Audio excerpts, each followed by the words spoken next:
Assalamualaikum warahmatullahi wabarakatuh. Selamat datang di channel Siap Profesor. Kabar sahabat semuanya, rekan-rekan semuanya dalam keadaan sehat walafiat dan dimudahkan semua urusannya.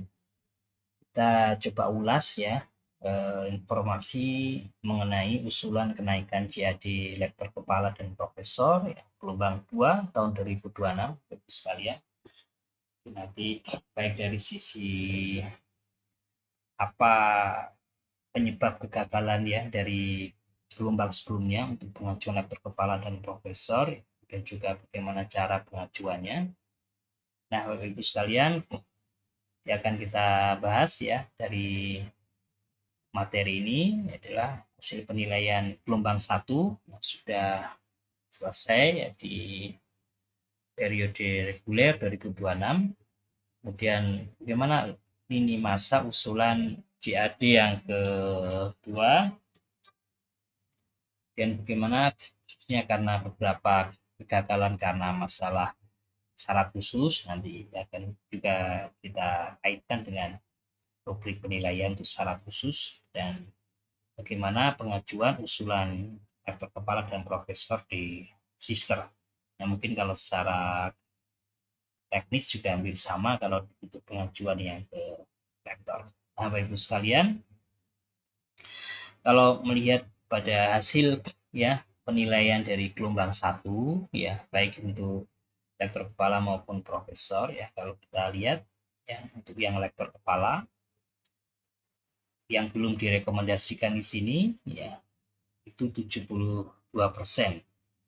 Jadi dari total 300 ya 3.794 yang mengajukan ke lektor kepala, ternyata yang belum direkomendasikan itu 72%, sedangkan yang direkomendasikan hanya 28%. Tapi untuk pengajuan ke profesor itu dari 483 ternyata lebih banyak lagi yang belum direkomendasikan, yaitu 84%. Nah, Bapak Ibu sekalian, kalau kita lihat apa sebetulnya penyebabnya, jadi penyebabnya untuk usulan yang ke lektor kepala ya, itu kalau kita lihat memang yang paling besar itu penyebabnya adalah belum memenuhi ya baik administrasi maupun substansi. Di sini 65% ya. Ya. Kemudian diikuti oleh secara administrasi itu 490 ya atau 18% ya, dan secara substansi 16,75%. Jadi yang paling banyak memang yang belum memenuhi di kedua bagian. Nah, kalau untuk dari sisi administrasi ya, yang paling banyak memang penyebabnya adalah pada syarat khusus administrasi ya 30,77% ya, dan indikator kinerja dosen 23,79%. Yang lainnya adalah profil kepakaran ya, dan juga penyebabnya pada surat pernyataan fakta integritas ya, dan angka kredit, dan juga pada berita acara senat. Mungkin kalau berita acara senat dan berita acara komite integritas ya, dan juga mungkin surat pernyataan fakta integritas dan surat pernyataan pemimpin perguruan tinggi, surat pengantar ini mungkin bisa juga karena masalah hanya secara administratif aja, misalnya stempel atau tanda tangan bukan tanda tangan asli dan yang lain.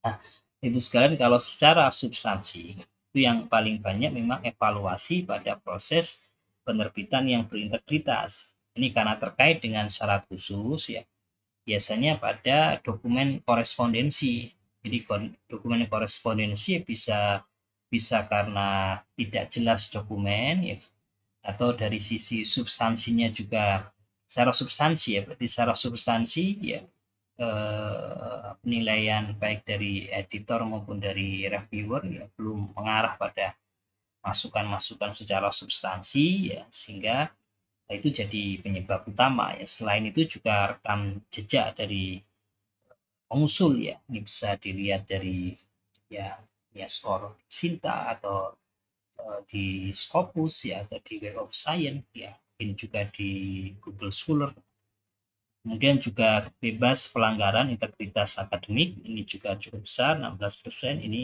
Ini biasanya terkait dengan hasil uji kemiripan. Nah, ini. Dan kesesuaian lingkup atau subjek area jurnal ini juga ada ya sebagai penyebab kredibilitas jurnal ya, dan juga unsur kebaruan. Nah, untuk profesor bagaimana? Jadi profesor itu ya dari hasil ya, kalau penyebabnya ya belum memenuhi di kedua bagian juga paling besar ya. Jadi sangat apa itu dipengaruhi ya baik dari sisi administrasi maupun dari substansi. Di sini 91,87%. Jadi dua-duanya. Ya. Kalau secara administrasi aja hanya 3,69, kalau secara substansi aja hanya 4,43. Jadi dua-duanya. Nah, Bapak Ibu sekalian, kalau untuk syarat khusus maupun syarat khusus tambahan ternyata juga yang paling besar ya. Jadi penyebabnya karena syarat khusus administrasinya ya, dan syarat khusus terkait dengan syarat khusus tambahan ini 21,74%, dan indikator kinerja dosen juga 16,26%. Ya, surat pernyataan fakta integritas, ya profil kepakaran, angka kredit, yang ini mungkin hampir sama ya dengan yang di lektor kepala. Nah, sedangkan untuk bagian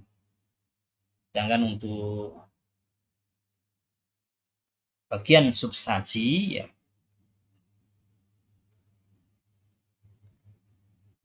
evaluasi proses penerbitan berintegritas ya, ini ya berkaitan dengan uji kemiripan ya. Kalau ini berkaitan dengan dokumen korespondensi ya.